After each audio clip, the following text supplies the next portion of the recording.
תראו, משפט שלמה נחשב לאחד הדברים באמת האוניברסליים והנצחיים ביותר. אני הסתכלתי באינטרנט, יש על זה אין ספור המחזות של זה בכל רחבי העולם.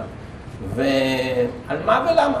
אז בואו נראה על המה ולמה הזה. הוא ידוע בגלל הדבר האחד הראשון שאיתו נתחיל, אבל נראה שיש שם עומקים או גבהים, איך שתרצו, הרבה יותר גדולים, ואחר כך נראה איך זה משליך לחיים שלנו פה, איך אפשר להשליך את זה לחיים שלנו פה היום. הרקע, מהו הרקע למשפט שלמה? משפט שלמה אנחנו לא יודעים בדיוק מה זה, אבל קודם אנחנו נדבר על הרקע, מה קדם לכך. דוד המלך, אבא של שלמה, כתוב שהוא חולה, זקן, נמצא בארמון, הוא למעשה קר לו כל הזמן, כך מתואר, הוא קודח, והוא במצב הזה, שהוא ספון ככה בארמון, קודח, טבעי שיהיו מאבקי ירושה, כמו שאנחנו מכנים את זה היום. לדוד יש מספר בנים ממספר נשים. אחד הבנים, שמו אדוניהו, הוא בן של חגית, אשתו של דוד. ואדוניהו, כך כתוב, אדוניהו בן חגית מתנסה לאמור, אני אמלוך. איך הוא יכול? מה? לא. איך הוא אמלוך? איך הוא ימלוך כשדוד עדיין בארמון? מה, הוא אומר אני אמלוך, אז זהו?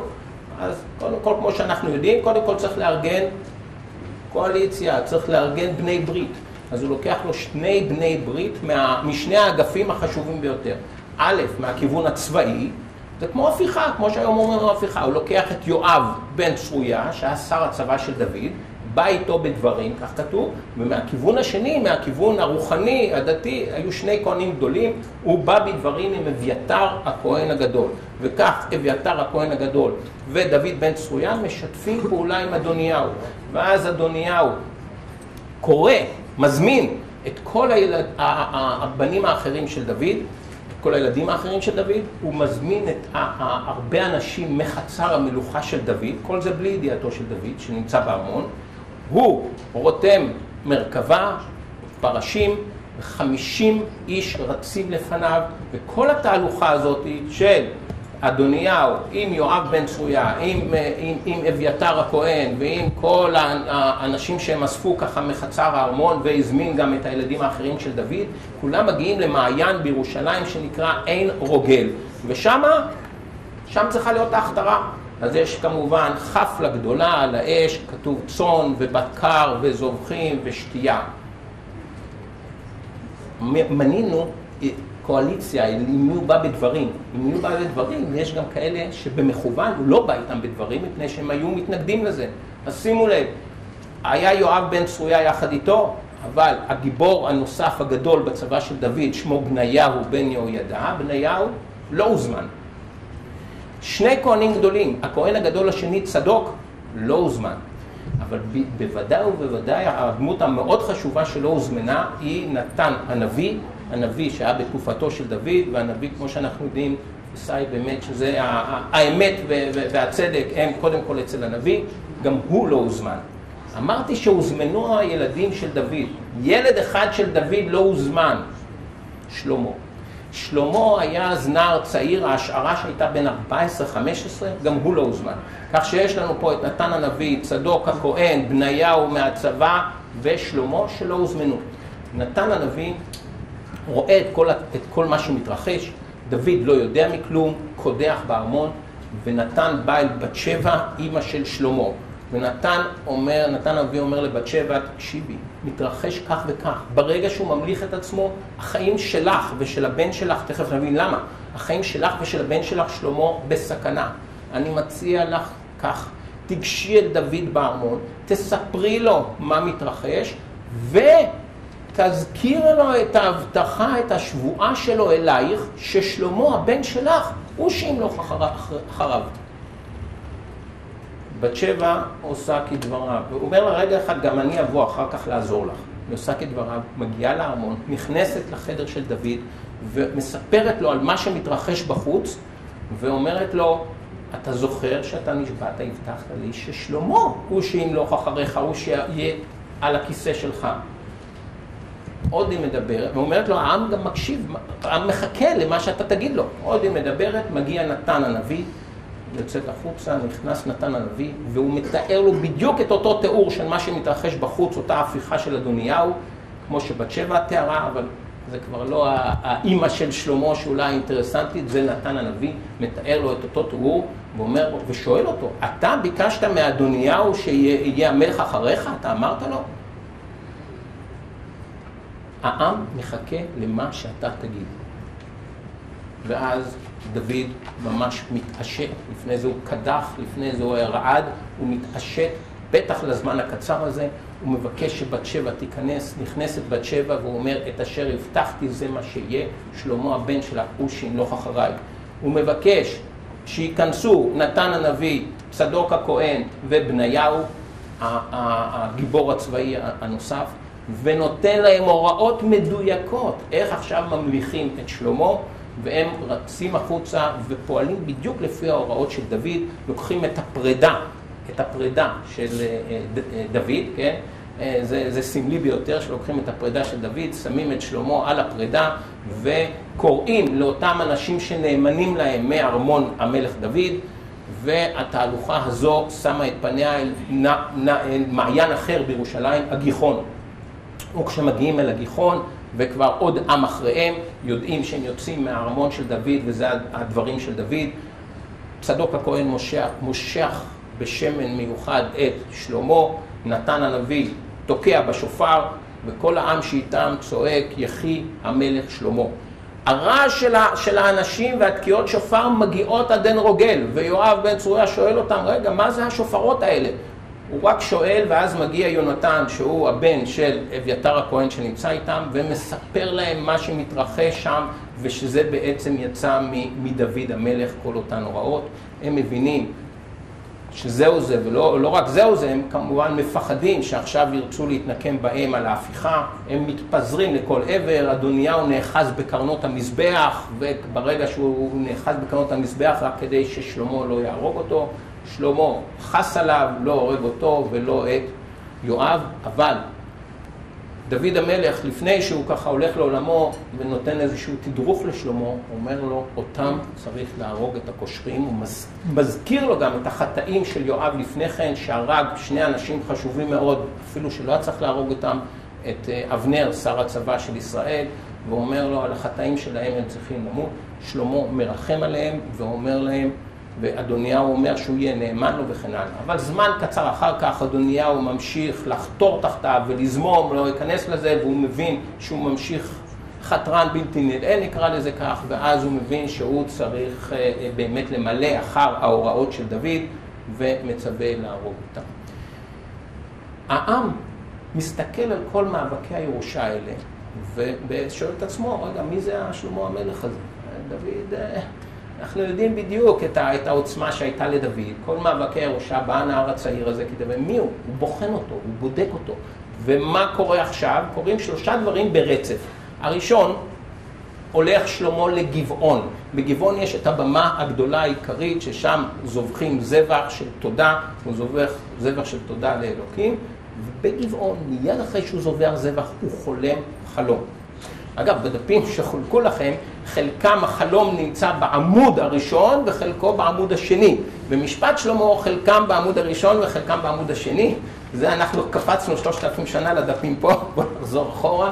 אז אם אנחנו חוזרים אחורה, מיד אחרי שהוא חולם את החלום בגבעון, הוא מגיע לירושלים, לארמון המלך מן הסתם, ומתייצבות בפניו 2 נשים, עם סיפור מאוד לא פשוט ומוזר אפילו, ומגיעות אל המלך, והוא צריך לשפוט ביניהם, כשכל העם בא ומסתכל רגע אחד מה הוא יעשה כאן. אז נזכור את זה פה בראש, שהעם מסתכל ובוחן אותו, ונבין שהוא חייב בעצם לעשות הצגה, גם הצגה לעם, כדי שיראה שיש פה לא סתם מישהו, אלא מלך שראוי למעמד הזה. בואו נקרא את המשפט הידוע, האוניברסלי, הנצחי הזה, משפט שלמה. ניקח אמרתי את הדפים, חלקכם זה בעמוד הראשון, הכותרת היא משפט שלמה, לא חלום שלמה, משפט שלמה, חלקכם עמוד ראשון, חלקכם להפוך את הדף ועמוד שני. כולם יש את הדפים? יש לך דפים? אז תגידו מי אין לו.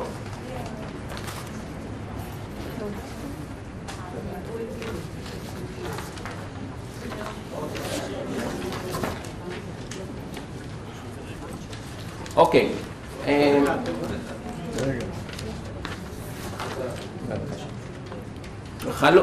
סליחה, משפט שלמה, חלקכם עמוד שני, חלקכם עמוד ראשון, הכותרת משפט שלמה, אי אפשר להתבלבל. אז תבואנה 2 נשים זונות אל המלך, ותעמודנה לפניו, ותאמר האישה אחת, בי אדוני, אני והאישה הזאת יושבות בבית אחד, וילד עמה בבית. והיא ביום השלישי ללידתי, ותלד גם האישה הזאת. כלומר, ביום השלישי אחרי שאני ילדתי, גם האישה השנייה יולדת. ואנחנו יחדיו, אין זר איתנו בבית, רק שתיהן שם. זולתי 2, אנחנו בבית. וימת בין האישה הזאת לילה, אשר שכבה עליו. ותקם בתוך הלילה, ותיקח את בני מאצלי, ועמתך ישנה, ותשכיבהו בחיקה. ואת בנה המת השכיבה בחיקי. ואקום בבוקר להניק את בני, ואז היא מגלה, והנה מת. ואתבונן אליו בבוקר, והנה לא היה בני אשר ילדתי. ותאמר האישה האחרת, לא כי בני החי ובנך מת, וזאת אומרת לא כי בנך מת ובני החי, ותדברנה לפני המלך. ויאמר המלך, זאת אומרת זה בני החי ובנך מת, וזאת אומרת לא כי בנך מת ובני החי. ויאמר המלך, קחו לי חרב, ויביאו החרב לפני המלך. ויאמר המלך, גזרו את הילד החי לשניים. ותנו את החצי לאחת ואת החצי לאחת. ותאמר האישה שבנה החי אל המלך, כי נחמרו רחמיה על בנה, ותאמר, בי אדוני, תנו לה את הילוד החי והמת אל תמיתו. וזאת אומרת, גם לי גם לך לא יהיה, גזורו. ויען המלך ויאמר, תנו לה את הילוד החי והמת לא תמיתוהו, היא אמו. וישמעו כל ישראל את המשפט אשר שפט המלך, ויראו מפני המלך, פחדו כי ראו כי חוכמת אלוקים בקרבו לעשות משפט. החלק התחתון, מה שידוע ומפורסם, משפט שלמה, שבעצם הוא בא ואומר, תחתכו את הילד לשניים, חצי חצי, ואז בעצם האמא שצעקה, אל תחתכו, תיתנו לה את הכל, אל תחתכו, היא האמא האמיתית, שהרגש האמאי שלה, זאת התפיסה הידועה, האוניברסלית, הרגש האמאי שלה לא נתן לה לראות איך חותכים את הילד, גם במחיר שהיא תהיה אצל השנייה, ואילו זו שהייתה אדישה לגזורו, אז היא לא האמא האמיתית. ואם אנחנו, ככה, הכותרת באמת הייתה פה של אינטליגנציה רגשית, אז האינטליגנציה הרגשית, זה מושג מאוד מאוד מודרני מאמצע שנות ה-90, ממש לא מזמן, ספר בשם אינטליגנציה רגשית, אז היום קוראים לזה אינטליגנציה רגשית, לפני כן אמרו את החוכמה העצומה הפסיכולוגית של שלמה, שיודע לזהות בעצם שהרגש האמאי יהיה שונה מאשר אצל האישה השנייה, ועל פי זה, על פי החוכמה הזו, יכול היה לבוא ולעשות את אותה פעולה שהוא עשה, וכך ידע מי האמא, ואנחנו רואים, יש כאן מספר הגדרות לאינטליגנציה רגשית, שבאמת לפי זה אפשר גם כאשר זיהוי הרגש והבנת הרגשות נותן לנו גם את האפשרות להחליט החלטות. אבל עם כל הכבוד למה שהוא עשה ולדבר שבאמת ידוע כל השנים, יש עם זה הרבה מאוד קשיים. זה ברור כל כך שהאמא האמיתית תצעק והאמא האמיתית לא תצעק. עכשיו אני מזכיר לכם, הוא לא יכול לפספס. כל העם מסתכל. מה את אומרת? האמיתית והלא אמיתית. מה אמרתי? זה ברור שהאמא האמיתית תצעק והאמא הלא אמיתית לא תצעק. זה ברור. ב100%. לא, הוא לקח סיכון. למה לא ברור? מה יכול לקרות? מה יכול לקרות? כשהוא אמר זורו, מה יכול לקרות? יפה מאוד. שהאמא האמיתית תהיה באלם או הפוך. כלומר, האם לא יכול להיות שהאמא האמיתית תהיה באלם? היום אנחנו יודעים, יש באמת גם בהקשרים של אונס וכן הלאה, ידוע הנושא של שיתוק שנכנסים, יכלה להיכנס לשילוק. מה, זה כל כך פשוט שבא המלך עם חרב ולחתוך את התינוק? זה ברור לגמרי, היא לא הייתה יכולה להיכנס לאלם בוודאי. ואז הם שתיהן היו שותקות, מה הוא היה עושה אז? כל העם מסתכל עליו, מה הוא בא לגזור, מה הוא היה עושה אז כששתיהן שותקות? מה חס וחלילה היה חותך? ומה יכול להיות הפוך? ולא יכול להיות הפוך? זה אולי עוד יותר סביר. שתיהן היו צועקות. יש הבדל בין זה שהאימא הלא אמיתית אומרת, זה הבן שלי, זה התינוק שלי, זה, לבין זה שהיא עומדת לפני המלך, תינוק לא שלה, והוא לוקח חרב ועומד לחתוך את התינוק לשניים. מה? זה שהיא אימא לא אמיתית ורוצה את זה, הופך אותה לאדם נטול רגשות לחלוטין, אישה שרואה שהולכים לחתוך תינוק גם אם הוא לא שלה, זה ברור לגמרי שהיא תגיד גזור, לא. אבל ואיך הוא יכול לקחת כזה סיכון? כולם מסתכלים עליו ויגידו, תשמע, מה זה הבדיחה הזאת? שתיהן צעקו, אז מה הוא יעשה? שתיהן יהיו בשקט, מה הוא יעשה? יש לנו פה קושי. לא רק זה, אין לו פה בדיקת רקמות כמו היום, אין לו פה עדים, אין עדים, אין זהויים אחרים. ובכל זאת הוא בא ואומר בכזה ביטחון, היא אמו. לא מנמק, לא פה, לא שם, יש הרבה מאוד נימוקים בהקשר המשפטי, גם אז. שום דבר, בלי עדים, בלי הוכחות, בלי בדיקת רקמות, אי אפשר כמעט לזהות את התינוק הזה למי הוא דומה. היא אמו, ברור לגמרי. אז יש פה באמת המון פרשנים מעלים שאלות, איך יכול להיות, איך יכול להיות, איך יכול להיות הזה מוביל אותנו לקטע הקודם, הרבה פחות ידוע, שממש מתנהל כאן משפט. כלומר, יש לנו בעצם בסיפור של משפט שלמה 3 רבדים. הרובד האחד זה מה שדיברנו עליו עכשיו, זה רובד ההצגה כלפי העם. הוא היה צריך לעשות את הגזורו הזה, כי הוא היה צריך הצגה כלפי העם, להראות איזו חוכמה יש לו. כי משפט רגיל, ככה, כמו שנראה, משפט רגיל, מה זה כבר יעשה רושם? הוא רצה לעשות את הרושם הזה. אבל לפני כן היה בעצם משפט בין שתי האימהות, שאותו נראה עכשיו, והרובד השלישי הוא רובד בעצם נצחי לתמיד, וזה אנחנו נראה בהמשך. הרובד של המשפט בין שתי האימהות, שהוא בעצם ממנו, לפני שהוא מגיע לגזור, הוא כבר יודע מי האימא, נמצא בחלק הראשון. בואו נקרא עוד פעם את החלק הראשון, ונראה שהוא בדיוק כמו בית משפט. בבית משפט יש בבית משפט מתחיל תמיד עם כתב תביעה, מפורט. אם האישה אחת היא התובעת. מה זה בי אדוני? זה שבועה, כמו שהיום אומרים, כן? תצהיר, אני מצהיר, בי אדוני זו השבועה. ויש ממש כתב תביעה כמו פה, עם סעיפים, אני והאישה יושבות בבית אחד, קראנו את זה. ואז ביום השלישי, גם היא יולדת, וכמו שאנחנו שוב רואים, אם זה מחולק לסעיפים, זה מאוד ברור, אנחנו יחדיו, אין זר איתנו, ועמד בין האישה הזאת בלילה אשר שכבה עליו, כן, והיא שכבה עליו, ולכן הוא מת. ותקם בלילה ותיקח את בני מאצלי ועמתך ישנה ותשכיבהו בחיקה, ואת בנה המת השכיבה בחיקי, ובבוקר גיליתי. יפה. יש לנו קשיים מאוד גדולים עם הכתב תביעה הזה. איך היא יודעת? למה איך היא יודעת? למה אתה אומר איך היא יודעת? זה מובן, אמא מכירה את החילוק שלי. רגע אחד, לא יודע. איך היא יודעת מה קרה בלילה אם היא ישנה? איך היא יודעת שהתינוק מת בגלל שהיא שכבה עליו? היא אומרת ותמת בין האישה הזאת לילה אשר שכבה עליו, בגלל שהיא שכבה עליו הוא נחנק. אולי הוא נחנק מוות בעריסה ולא בגלל שהיא שכבה עליו. איך את יודעת? את ישנת, איך את יודעת מה היה? או שהיא עשתה את זה, זה כבר היא משקרת, אבל הגרסה שלה כבר על פניה בעייתית. לעוד בעייתיות יש פה.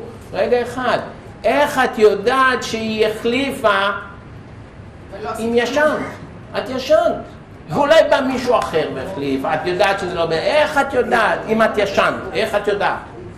ואם ידעת, אז איך נתת לזה תינוק? מה? ואם ידעת שהיא לוקחת ממך את התינוק, אז איך נתת לזה בכלל לקרות? נכון, איך נתת לזה תקרות? אז זאת אומרת, זה רק סברה, זה אולי השערה, איך לפי זה, אבל יש בעיה, את אומרת בכזה ביטחון, את ישנת. אז באמת פרשנים אומרים, יש פה בעייתיות גדולה, יש גם כאלה שאומרים, היא רצתה להיראות אמינה, ולכן אמרה ישנתי כדי שהיא להיראות שהיא כזה אמינה, אבל יש לנו פה בעיה עם זה. אז יש בעיה עם זה, בואו נמשיך הלאה. אחרי כתב תביעה, יש כתב הגנה, האישה השנייה, מה היא אומרת? אני לא יודע אם מישהו מכם פעם ראה כתב הגנה בבית משפט, שניסח עורך דין. אתם יודעים איזה מילה חוזרת שם כל הזמן על עצמה? מוכחש. זה חובה ממש מבית משפט עליון שתגיד, תכתוב, מוכחש סעיף זה, מוכחש הטענה הזו, מוכחש הטענה הזו, כל טענה מוכחש. אז גם פה, לוחי, מוכחש, כמו שהיום. ואז היא אומרת, אבל בדרך כלל כדאי בכתב הגנה להיות מינימליסטים, מפני שהתובע צריך להוכיח. על התובע מוטל נטל ההוכחה. לכן, אני זוכר כשהייתי בהתמחות, הייתה שם אחת או מערכות הדין שם מהמנהלות משרד, הייתה מורידה לי כמעט כל מה שכתבתי. מוכחש, תכתוב איזה טיפה. יש כאלה שגם כותבים יותר, אבל יש תפיסה כזאת, אתה רואה, רק מוכחש כמעט, טיפה. וזה הטיפה, לא אחי בני החי ובני חמד. עכשיו, מותר גם היום לתובע להגיש כתב תשובה, ובזה נגמרים הטענות ואחר כך יהיה משפט. על מה כתב תשובה? אם יש טענה חדשה בכתב ההגנה, מותר לו לתת כתב תשובה. אז יש פה כתב תשובה, זאת אומרת שהתובעת עונה עוד פעם, בזה נגמר. מה היא עונה לה? לא חי, מוכחש, בני חמד ובני החי. מה עושה פה עכשיו שלמה? מה עושה פה שלמה? מה? מה עושה שלמה? מה שכתוב בדפים זה מה שכתוב פה. ויאמר המלך, זאת אומרת, זה בני החי ובני חמד, וזאת אומרת לא חי בני חמד ובני החי. מישהו עבר קורס גישור? כשקראתי את זה עכשיו, חשבתי על זה. בטח. משקף. הוא משקף. אנחנו עוד תכף נחזור לנושא השיקוף מאוד חזק, איך נושא השיקוף כל כך חשוב לנו גם היום, לכל אחד ואחת מאיתנו. השיקוף נולד פה, במשפט שלמה, תכף נסביר מה זה שיקוף. אגב, מעט מאוד הצביעו על הקורס גישור. אני זוכר שלפני 10 שנים, הייתי שואל אם מי עבר קורס גישור, היו מתומות המון ידיים, היה תקופה שזה היה מאוד מאוד נפוץ, אנשים עשו קורס גישור בהמוניהם, גם זה איזשהו מקצוע, אתה לא 60 שעות, בלי בחינה, בלי כלום, ויש לך מקצוע ותעודה וכן הלאה. כן, של הבית, פרקטיקום, וזה קצת ירד ככה, ההילה של הקורסי גישור, אז לא ראיתי פה הרבה ידיים. אז בואו נחזור שנייה, בואו נחזור לפה. בואו נחזור לפה. הוא משקף. מה זה לשקף? הוא פשוט חוזר על הדברים שלהם. אם אתם יכולים לראות, כך גם תכף נדבר על גישור. בגישור זה חובה, מגשר חייב. באים אליו שני אנשים וזה אומר ככה וזה אומר הפוך ויש ביניהם סכסוך. הוא חייב, זו התפיסה בגישור, לחזור על הדברים שלהם. אגב, בבית משפט זה לא קיים, בבית משפט במדינת ישראל. תכף נראה שבבתי הדין היהודיים זה קיים מאז שלמה המלך. אבל עוד מעט נגיע חזרה לזה, בואו רק נראה את זה שוב פעם. היא אומרת, וזה אני קורא מה שכתוב, כתב ההגנה וכתב תשובה, בני החי ובני חמד, והשנייה אומרת, בני חמד ובני החי, והוא חוזר על אותם מילים. אחת, זה בני החי ובני חמד, והשנייה, לא חי בני חמד ובני החי. מה ההבדל ביניהם? המילים. בסדר. אני לא יודע מי מכם, כאשר קראנו את זה ברצף, ואני לא, בכוונה לא שיניתי מהאינטונציה בקול שלי, מי מכם בכלל שם לב לזה? שהוא חוזר? שהמילים הפוכות. שהמילים הפוכות. תוך כדי הקריאה. מצוין, אמרתי, אני לא יודע מי מכם. אז שמת לב מצוין, אבל אני, מניסיוני באמת בהרבה קבוצות, רוב האנשים לא שמים לב. כאשר שלמה המלך חוזר על הדברים, ובטח אם אני שם את זה ככה בשקף, אנחנו יכולים לראות ששתיהן אומרות הפוך. מה המשמעות? המשמעות היא אדירה. עכשיו, לא רק זה, בזה שהוא חוזר אחרי הדברים שלהם, הוא רואה שכל אחת אמרה את הסדר הפוך, אלא הוא מוסיף עוד מילה אחת. הוא מוסיף לזו שאמרה בני החי, הוא מוסיף את המילה זה. ותכף נראה ששניהם באותו כיוון. מהו הכיוון של בני החי ובני חמת לעומת בני חמת ובני החי? התפיסה היא שהאדם, דיברנו על אינטליגנציה רגשית, האדם בדרך כלל, כשהוא במעמד כזה, הוא לא עכשיו באיזה משחק תיאטרון שהוא יתאמן, הוא עומד לפני המלך ומדבר בזה, הוא יקדים לומר את מה שהכי חשוב לו, הוא יקדים את העיקר לטפל, וזו באמת אחת הפרשנויות של אחד המפרשים במשפט שלמה, המלבים שחי באוקראינה לפני כ-200 שנה, אומר כלל בלשון שהאדם יקדים תמיד משהו העיקר ויאחר את הטפל. ולכן הסברה שהאישה שדקדקה להקדים מלשונה בני החי, קודם עיקר מגמתה שהיה החי בנה. וזו שאמרה בנה המת, עיקר מגמתה שיהיה המת בן חברתה ולא שיהיה החי בנה. כלומר, עוד לפני שהוא עשה את הגזור, הוא יודע מי שמקדימה את העיקר של בני החי, והשנייה העיקר שלה להפיל על האחרת בני חמת. איך עוד רמז? אנחנו חוזרים חזרה למילה זה. הוא מוסיף מילה אחת. הוא חוזר על הדברים בול, עם תוספת של מילה של שתי אותיות, רק אצל זו שאמרה בני החי. זה, יש בו הרבה רוח בזה. זה פנייה, זה בני החי. זה יש הרבה רוח. ההדגשה היא של בני החי, והוא אומר, זה בני החי, הוא אומר. השנייה, אין אצלה את הרוב הזה בני החי. יש אצלה את השלילה. לא, בני חמת. אנחנו רואים פה באמת בהבדל הקטן הזה שהוא חוזר, איך רואים, אפשר להרגיש גם את הטון של הדברים. הרי אנחנו לא שומעים את הטון, אנחנו קוראים רק את זה, אבל אפשר לשמוע את הטון גם מהתוספת של המילה הזאת, זה בני החי. אז אם אנחנו מדברים באמת על אינטליגנציה רגשית, על חוכמה, אז פה יש לנו כבר רובד באמת הרבה יותר עמוק של באמת שמיעת הטון, שמיעת הרגש, ובזה שהוא חוזר על הדברים, הוא יכול למקד אותם, להבהיר אותם, לחוש אותם, וזה הכלי שעכשיו נדבר עליו, כלי שטוב גם בימינו אלה מאוד מאוד חזק, הכלי הזה של השיקוף. אז קודם כל שנבין, תכף נדבר על גישור, אבל גישור גם הוא המצאה חדשה. כשאני למדתי משפטים, עוד לא היה קיים בארץ גישור, לא ידעו מה זה גישור, לא היה דבר כזה גישור. אולי זה נכנס, התחיל להיכנס בתחילת שנות ה-2000. אבל לפני 3,000 שנה, בעקבות משפט שלמה, בתי הדין היהודיים במשך 3,000 שנה אין חוכמות. מה שהיום בקורס גישור, גם בבתי הדין היהודיים, זה כלל שסיכם אותו הרמב"ם לפני כ-1,000 שנה, ומה שפוסק הרמב"ם, זה מה שקורה, ואמר כך, הוא לא המציא את זה, הוא בעצם מסכם את ההלכות עוד מהסנהדרין שהיה בזמן בית המקדש, שבנה שלמה המלך. צריך הדיין לשמוע טענות בעלי הדין ולשנות טענותיהם, לחזור על הטענות שלהם. ואומר המלך, מאיפה זה בא? ואומר המלך, זאת אומרת, זה בני החי ובני חמת וכולי, ואז כשהוא חוזר מצדק את הדין בליבו, ואחר כך חוטפו. זה קיים 3,000 שנה. בגישור שהמקורו מהמזרח הרחוק, בסין, יפן הוא מאוד חזק, הגיע לארצות הברית ואז הגיע לפה בתחילת שנות ה-2000. כשאני עברתי קורס גישור, זה היה בשבילי חידוש אדיר. אני כבר אז הופעתי הרבה שנים בבתי משפט, זה לא קיים בכלל דבר כזה.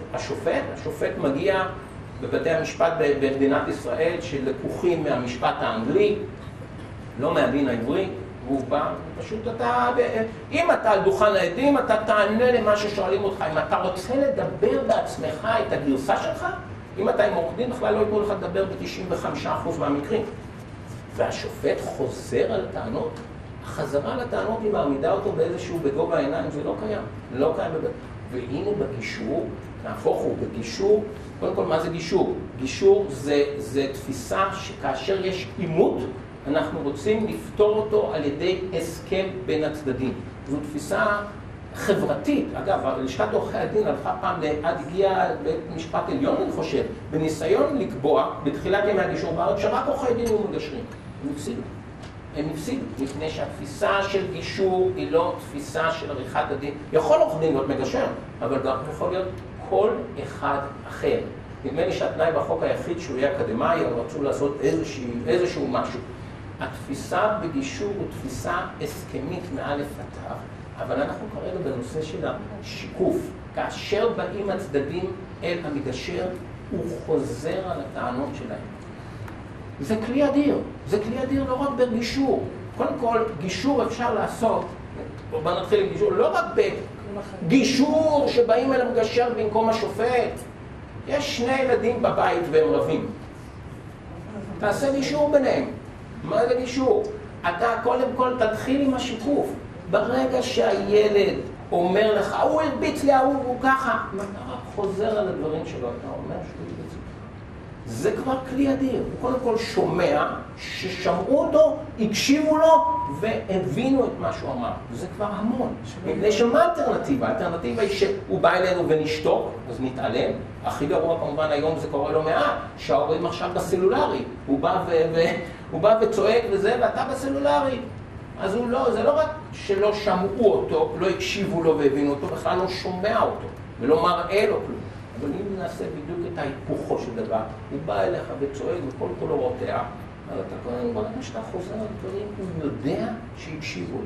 בדרך לכאן, היום, אני שומע ברדיו, בגלי צה"ל, יש תוכנית, בטח לא שמעתם כי אתם פה במלון, יש תוכנית מאברי גלעד, ועוד שכחתי את שמה השנייה, תסלח לי, על נושא של ילדים. אז הם עשו את זה היום על כל הנושא של ילדים בחופש הגדול, וכל הסיפור, איך אתה מעסיק אותם ואיך כזה. וראינו שניים, אבא ואמא שאינם קשורים אחד לשני. ושניהם אמרו את אותו דבר. הם היו בשוק באולפן, אבל אני הייתי בשוק כפול ומכופל, כי זה בדיוק מה שאני הולך לדבר. הם סיפרו לכל אחד מהם לא קשורים אחד לשני, יש 5 ילדים. ומה שהם אמרו, תקשיבו, כל אחד לחוד דיבר. אז אני אמרנו להם, לפני תחילת החופש הגדול, תגידו מה אתם רוצים לעשות. כל אחד חופשי שיכתוב בדף מה הוא רוצה לעשות. אמרנו גם שיש מגבלות תקציביות, ונצטרך להחליט בתוך המגבלה התקציבית הזו. אז הם אומרים לה, אז מה הם אמרו? רוצים ארטיקים, רוצים זה, רוצים פה, רוצים סרט? לא, תקשיבו, ברגע שנתנו להם את אפשרות הבחירה, ברגע ששמעו שמקשיבים להם, ראו שאנחנו רציניים שנקשיב להם, פתאום זה אחרת לגמרי. הם פתאום יודעים שיש תקציב, פתאום הם חושבים על דברים באמת, אנחנו היינו בשוק. הם רוצים לבקר איזה קרובי משפחה רחוקים, הם רוצים לעשות איזה קומזיץ, לא רק איזה שהם הנאות.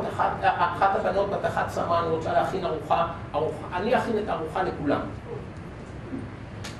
ברגע שהם ראו שמקשיבים להם, זה נהיה אחרת לחלוטין. זה ברור לנו שאם לא היינו עושים את זה, כל הזמן, בכל החופש הגדול הזה, בכל המתח ומנכר הזה, תעשה ככה ולמה ככה ולמה לא ככה, ולמה פה לא ככה. אני הייתי מאוד מופתע, אבל כמובן זה לא במקרה, שזה בדיוק מה שבאתי לדבר עליו. זה יכול להיות כמובן בין הילדים, זה יכול להיות כמובן בין בני זוג בעבודה. זה מונע אי הבנות, הסיפור הזה של השיקוף. אתה המון פעמים לא שמעת טוב, נגיד בין בני זוג, לא שמעת טוב. נדמה לך שאתה שומע ככה, ואז יש אי הבנה, כן, אני חשבתי ככה, היא חשבה ככה. אם אתה, אני לא אומר שאנחנו נהיה כמו טורקים עכשיו ונחזור על כל דבר, אבל אם לא ברור לנו לגמרי ששמענו והבנו טוב, נחזור על הדברים. החזרה על הדברים הזו נותנת המון. היא נותנת בעצם כלים, אגב, זה כלי שגם ידוע מאוד בפסיכולוגיה הטיפולית, משם זה הגיע גם לגישור. החזרה הזו על הדברים בעצם נותנת האפשרות להקל אותם, לחשוב עליהם, וגם להתחבר עוד פעם לרגש של מה שההוא מביע ומה שאני מרגיש כלפי זה, ובעצם על ידי כך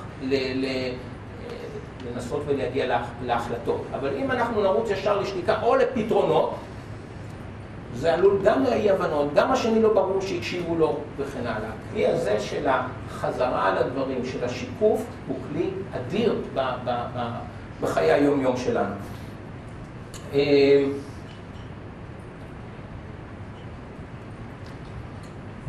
פה כתוב נצחי לתמיד. רגע אחד. יש הסיפור בין שתי אנשים שהוא עשה משפט וכבר הוא ידע מי האמא לפי השיקוף. אחר כך הוא היה צריך לעשות הצגה לה, מה לפי השיקוף? זו אמרה, זה שווה משהו? מה הסיפור הזה של גזורו? אז הם ראו כי חוכמת אלוקים בקרבו, כך כתוב. והדבר הזה באמת נשאר עד היום, ההצגה הזאת, השואו הזה. אבל יש פה מימד נצחי עוד הרבה יותר גבוה, ואנחנו אמרנו, מה שמחובר יש חלום, ומיד אחר כך בא הסיפור של המשפט. אז מה היה בחלום הזה? הוא צריך להיות קשור למשפט הזה, עם כל הכבוד, בין שתיים מדלת העם שמגיעות אל המלך, זה מה שהדבר הראשון שאמרו לנו אחרי החלום? כן, כי זה מאוד מאוד קשור. אז בואו נקרא את החלום במהירות, הוא נמצא אצלכם או בעמוד הראשון או בעמוד השני. זה מזכיר את החלום עם הדגי זהב, שכן שמבקשים בקשה, ויאהב שלמה את השם ללכת בחוקות דוד אביו, רק בפמות הוא מזבח ומקטיר, וילך המלך גבעון לזבוח שם כי הבמה גדולה 1000 עולות יעלה שלמה על המזבח ההוא בגבעון, נראה השם אל שלמה בחלום הלילה, ויאמר אלוקים שאל מה אתן לך, תשאל מה שאתה רוצה, מה אתה אומר? תבקש מה שאתה רוצה. ויאמר שלמה, אתה עשית עם עבדך דוד אבי חסד גדול, אשר הלך לחנך באמת ובצדקה ובישרת לבב עמך, ותשמור לו את החסד הגדול הזה, ותיתן לו בן יושב על כיסאו כיום הזה הוא, ואתה השם אלוקי, אתה המלכת את עבדך תחת דוד אבי. ואנוכי נער קטון, אמרנו השרה הייתה בין 14-15, לא ידע צאת ובוא, מה אני יודע? ועבדך בתוך עמך אשר בחרת עם רב אשר לא ימנה ולא יספר מרוב, ונתת לעבדך לב שומע. מה הוא מבקש? הוא מבקש לב שומע. למה? כדי לשפוט את עמך להבין בין טוב ורע. לב שומע. כי מי יוכל לשפוט את עמך הכבד הזה? ויטב הדבר בעיני השם כי שאל שלמה את הדבר הזה. למה ייטב בעיני? כי הוא אומר לו, ויאמר אלוקים אליו, יען אשר שאלת את הדבר הזה, ולא שאלת, לא ביקשת, כמו עם דגי זהב. לא ביקשת ימים רבים, אריכות ימים. לא שאלת עושר, לא ביקשת כסף. לא שאלת נפש אויביך שתוכל להכניע את כל האויבים. מה ביקשת? רק להבין, לשמוע משפט. ואז הוא אומר לו, תקשיב, אתן לך. אני עשיתי כדבריך. הנה נתתי לך לב חכם ונבון. בוא נעצור שנייה. לב חכם. מה קשור לב לחוכמה? חוכמה היא פה, לא? מה? לב חכם. זה מה שהוא נותן לו. לב חכם. אינטליגנציה רגשית. אשר כמוך, תת הרמקול נהיה חזק, לא יודע איך. אשר כמוך לא היה לפניך, ואחריך לא יקום כמוך. וגם, אתם בסדר? קצת. וגם אשר לא שאלת נתתי, לא ביקשת, אני אתן לך עושר וכבוד, אשר לא היה כמוך איש במלכים כל ימיך, ואם תלך בדרכי, לשמור חוקה מצוותיי כאשר הלך דוד אביך, והארכתי את ימיך, כלומר תקבל גם אריכות ימים, גם את העושר וגם את הכבוד. כל זה היה בחלום. ויקץ שלמה בעיני חלום. ואז הוא בא, יבוא ירושלים ויעמוד לפני ארון ברית השם, והיה לו עולות והיה סלמים והיה משתה לכל עבודה, והפסוק הבא זה מה שקראנו קודם, באו 2 נשים זונות אל המלך. זאת אומרת, הוא בעצם מבקש... אז בין כמה הוא במשפט? מה? בין כמה הוא במשפט הזה? השרה בין 14-15. במשפט עצמו? כן, זה היה זמן קצר אחר כך, אז אולי כבר בן 16. כן, ואז הוא אומר לך, שאלתי לך בין שכדאי נתתי... מה? כן, בדיוק. אז לב חכם. עכשיו, מה פתאום לב חכם? אז מפה אנחנו באמת מגיעים לאותה נזכיות, כמו שאמרנו. תראו, מה זה אומר לב חכם? אם אנחנו ניקח לימים של היום, אז התפיסה היא כזאת, אנחנו הולכים, לומדים, חוקרים, מפעילים את המוח, את האינטלקט וכן הלאה, זה במוח. הלב מחובר לרגשות. אמרנו רק ב-95 יצא ספר זרקור אינטליגנציה רגשית. אבל אם אנחנו הולכים פה 3,000 שנים אחורה, אנחנו רואים את התפיסה שבעצם קיימת ביהדות כל אלפי שנים האלה. יש את שני הדברים שהם צריכים ללכת ביחד, כאשר המוח שולט על הלב. מה זאת אומרת? האחד הוא שיש חשיבות אדירה כמובן, להיגיון, למחקר, ללימוד. זה גם יהיה לנו קדמה והבנה כמו שאנחנו מכירים את זה. מצד שני, אם אנחנו נלך רק על מה שמופעל פה ועל הקדמה, אנחנו גם יכולים כמובן לעשות מזה רע. אנחנו לא צריכים ללכת הרבה יותר מדי, כן? הנאצים השתמשו בכל השכלולים הטכנולוגיים כדי לעשות את הזוועות הכי גדולות עלי האדמות. זאת אומרת, אנחנו יכולים לעשות רע. אני שמעתי על סיפור מאוד מעניין. אדם בשם פרופסור חנני, חיים חנני, אני חושב, הוא היה סגן נשיא הטכניון בתחילת שנות ה-60. ואז למדו בטכניון רק מדעים מדויקים. הוא אמר, תקשיבו, צריכים גם משהו לנפש, לנשמה. אמרו להם, אין זמן, גם ככה לא מספיקים את כל החומר המדויק. אז הוא אמר, אז הוא אמר לעצמו, אני אעשה ניסיון. לקח באולם כזה 100 סטודנטים, ואמר להם, תקשיבו, יש צורך בתכנון של הובלת דם בצינור מחיפה לאשדוד. אתם, כמי שלומד מדעים מדויקים, איזה שאלות פה צריך לשאול? אחד אומר צריך לשאול מה הלחץ שצריך להיות בהובלת הדם. אחד אומר צריך לבדוק מהם הטופוגרפיה, תנאי השטח. אחד אומר צריך למדוד את הנושא של החום. אף אחד מהם לא שאל את השאלה למה צריך להוביל דם מחיפה לאשדוד. הוא הביא את כל הנתונים האלה אל הסנאט של הטכניון, הם היו מזועזעים מזה שהתשובות היו רק לא כיוון, אף אחד לא שאל את השאלה, מה פתאום להוביל דם? מאז הסיפור גם שמעתי וגם לבדוק, קראתי את זה, מאז בטכניון הכניסו לימודים שנקרא לי לימודי הומניות, לימודים רוח, לא רק את אותם המדעים המדויקים. כמובן שצריך את שניהם, אבל גם צריך להבין, הצד השני, הלב, זה לא בדיוק מה שמתחשק לי, מה שאני מרגיש, בא לי, יש לזה של הילדים, בא לי מסטיק, בא לי, גם לנו בא לי, הבא לי הזה, הוא לא הלב, החוכמה שבלב, זאת אומרת לקחת באמת את כל מה שאנחנו מפתחים, חושבים, לומדים, ולהכניס אותם לתוך מלכתחילה לכיוון טוב. מה זה טוב? עשיית הטוב, חסד, רגש אנושי, זה הכיוון שצריך לעשות. ככה. מה? אין את זה במשפט. תנסה טיפה לעשות את זה, נגיע לבג"ץ. אומר, מה שמך?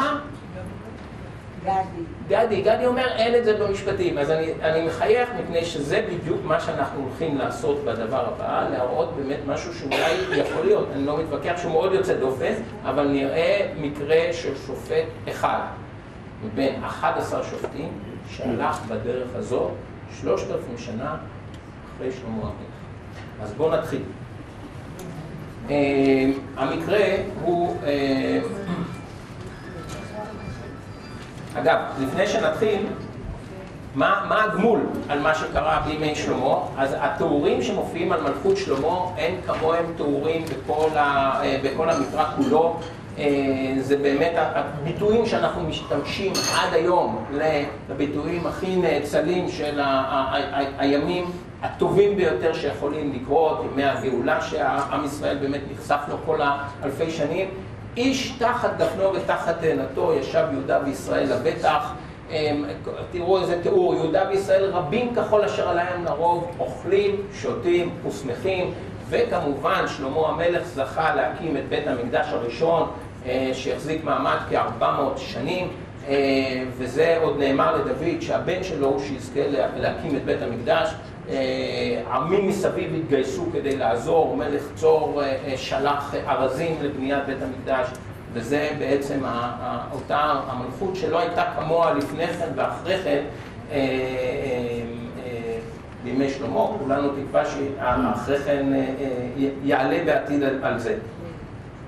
דבר אחרון לפני שנעבור למשפט נחמני, יש עדיין פרשנים שבאים ואומרים עדיין איך יכול להיות בטוח שזה אימו? אין פה, במשפט אנחנו רואים את כל הכללים והראיות וכן הלאה, איך היה בטוח? עדיין לא יכול היה להיות שבסדר, זו הקדימה, אבל מאיפה יכול להיות הביטחון שלא אמר אני סובר ולא הפריחו ולא ככה כמו שמנמקים? בום, אימו.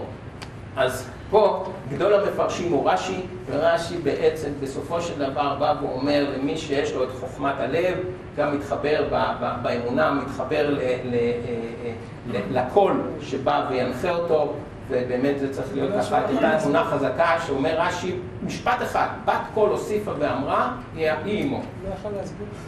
כן, אבל פה צריך באמת האמונה שבאה ומסבירה את זה.